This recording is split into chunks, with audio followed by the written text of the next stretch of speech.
Good day, everyone. Welcome to our presentation. We are the Group A. I, I am Yotessa A. Falcon, your first reporter on citizens and administrations. The citizens and administrations are two primary components in a public administrations, interconnected yet independent. In democratic system, both of them rely on each other. Being a citizen is a more than a status. It is about the entitlement of rights and privilege of a person that ensures a quality life. So, citizenship is a more than a set of rights and obligations. It is an innate orientation on the well-being of a state and society.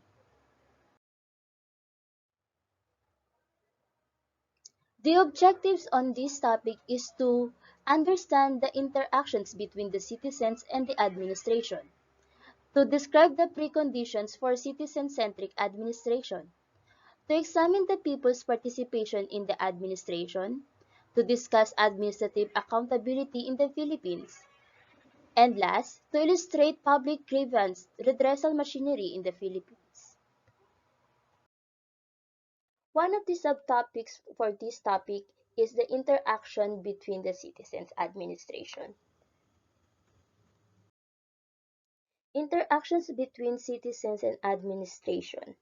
In democracy, the administration-citizens relations are significant because the support of concerned of governed is prerequisite for the sustenance of representative government. The state and in actual terms and the administration has the major responsibilities of providing major amenities in life such as education, health, employment opportunities, improved means of transport and infrastructure, and so on. All of this affects the individual and collective life of a very large numbers of people concerned. In public administration, two noticeable trends have emerged in recent times. The first one is large growth in the size of the governmental administrations as well as the vast expansion in its powers and activities. The second is in the wake of the spread of general education and political and social awakening. There are different ways in which citizens interact with the administrative agencies in their day-to-day life. According to Mohit Bhattacharya, illustrates the six categories of such interactions. The first one is the client. In this form, citizens seek to obtain benefits of service from governmental agencies. For example, a patient visit a governmental hospital for medical checkup or treatment. Next is regulatory. As regulatory, the public interacts with many government agencies like police, income tax authorities, licensing authorities, and so on. Next is litigants. As litigants, the public moves the court against unjust actions of the public agencies. The best example is people seek redressal for the court when the Motor Vehicles Authority may be delaying issuance of car license. Next is participants. In this form, people become direct participants in decision-making in the public agencies at different levels. For example, parents become members of the school's guardians committee. An irrigation project associates the farmers with the different decision-making process of the projects. Next is the cutting-edge encounters. In this form, people approach agencies which are responsible for day-to-day primary services and facilities for the public. For example, people approach to the municipal employees for water, electricity, and sanitation facilities. And the last one is the protesters. There could be another form of interaction that is of people as protesters. People often interact with the government agencies on the public policy as protesters, opposing the injustice in the government policy and actions. For example, people oppose the constructions of the dam in their locality. The citizens in their day-to-day life constantly interact with the administrations. The purposes of the contact may be varied. For example, it may be for getting basic services like water, electricity, and health services, or it may be for getting driving license or income tax returns from the income tax departments. Sometimes, people get an opportunity to directly participate in policy making and implementation of governmental agency or projects. Through these happy or unhappy interactions, citizens form their opinion about the public administration. The next subtopic is citizens' perceptions about the administrations. Citizens' perceptions means the impression of citizens of the country regarding the performance of certain institutions. In this case, the performance of institutions that have been established to implement legal norms. So, this is the administration interact with the citizen, trustworthy and purposeful. Though ideally speaking, the interaction between the citizens and administrations is supposed to be a trustworthy and purposeful in reality. It, it is observed that it is always plagued by conflicts, stress, and strains. According to Mohit Bhattacharya, the general perceptions of the people about administration that emerge out of these studies include inordinate delay and waiting period, favoritism in administration. Yes naman, alam nyo yan. Need for middlemen or brokers to get things done. Unhelpful attitude of officials, especially lower-level functionaries. Citizens' ignorance about the procedures involved in getting things done.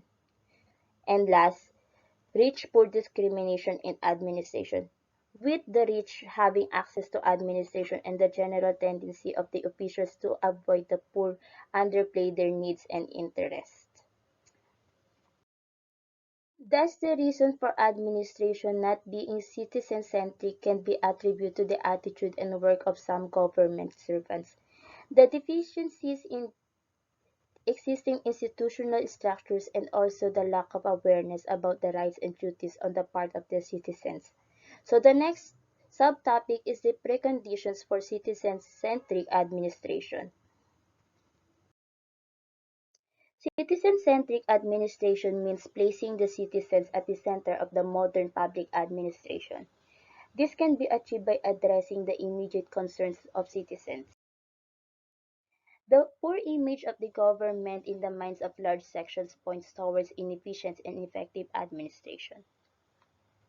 So there are the concept of the citizen-centric administration, several preconditions which must be fulfilled in order to make citizen-centric administration. First, accountability. Accountability defined as the state of being accountable, liable, or answerable. Key requirement of good administration.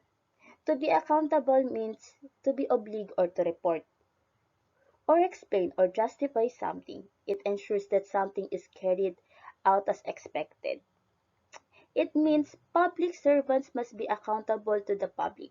They're not only accountable to the questions asked by the people, but also they have to respond to demands and provide the services to the people. The next is accessibility. Good administration has to be accessible by the people.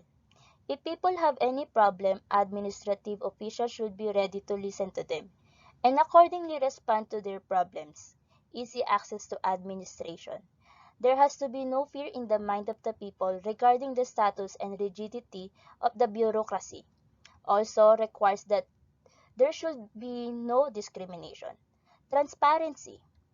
Essential precondition for good administration. Also antonym of secrecy. The information is freely available and directly accessible. Transparency enables citizens to keep themselves informed about the policies of the government, the rights that they have, and what they should expect as service from the government. Right to information and citizens' charter are means of ensuring transparency in administration. Participatory. Promoting citizen-centric administration also implies giving a voice to citizens in the governance process. It means involvement of people in administrative activities, particularly participation of beneficiaries of the developmental activities.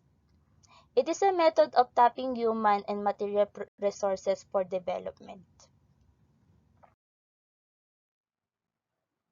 Also, responsiveness.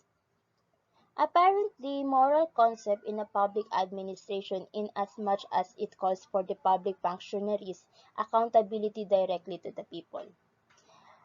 Micro-level concept deriving its credibility and validity from the delivery system of the country's public administration. By being responsive, governmental institutions gain legitimacy in a public eye, which will automatically ensure their wider acceptance and thus effectiveness in governments. Responsive administration entails a mechanism of redressal of grievances. Effectiveness and efficiency. Success of an administrative system also depends on the effective and efficient delivery of the services to the people. Effectiveness means is the extent to which an objective or goal is achieved. It is a matter of the comparing results with intentions. While efficiency, on the other hand, refers to the process by which the organization maximizes its objectives with the minimum use of resources. In addition to the above-mentioned necessary preconditions of citizen-centric administration, decentralization and delegation of policies. Decentralization is the transfer of powers away from the center to the local branches or the governments. And delegation means of powers is entrusting one's powers to the others. The second is adoption of modern technology. And last, process implications and integrity of civil services are other features and norms of successful administration. So the fourth subtopic is the people participation in administration. Let's talk about the people's participation in administrations.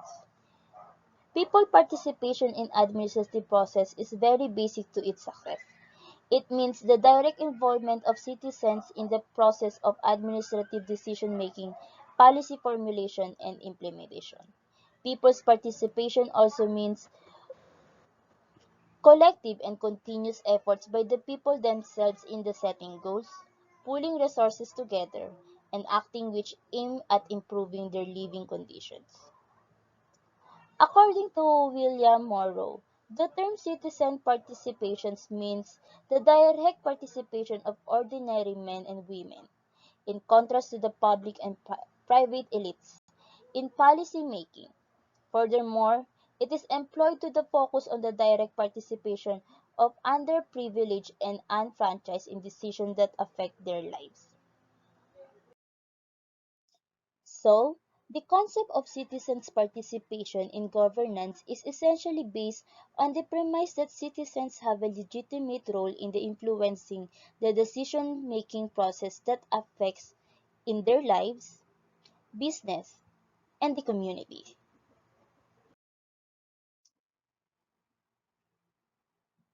It is now widely accepted that active citizens' participation can contribute to the good governance in the following ways. The first one, it enables citizens to make government accountable, more responsive, efficient, and effective. It helps to make government programs and services more effective and sustainable. It enables the poor and marginalized to influence public policy and service delivery to improve their lives. It helps the individual develop a sense of civic maturity. They become more educated, tolerant, and compassionate, which finally helps in improving the quality of the policy. Also, it helps in recognizing the citizens have vital contributions to make the betterment of the public policy. It helps to promote healthy grassroots democracy, and it develops better understanding between the government and the people. People's participation in administration is not free from the barriers. one of them being the existence of widespread inertia in the larger society resulting in apathy and passivity. In addition, according to William Morrow, the abdications, pacifications, cooperations, and client building are the citizens' participations that not necessarily lead to the leaders representing their constituencies. Rather, they strike a tie-up with the local bureaucracy, which may silence them.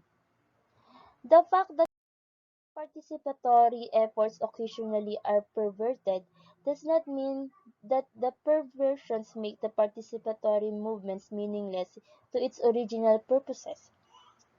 There are the citizens' participations demand certain preconditions which have been laid with a view to making it more effective. Some of the important ones are enlightened political leadership. Citizens should be knowledgeable and competent, conscientious civil servants, an informed and cooperative general public, ensuring that information required for taking decisions are clear and precise, a well-organized communication network. Both authority and citizens must demonstrate willingness to take responsibility, conducting a practical survey of the environment. And last, the participation of all levels, both rural and urban. Thank you for listening. The report will be continued by Sir Florence Embuscado. Sir?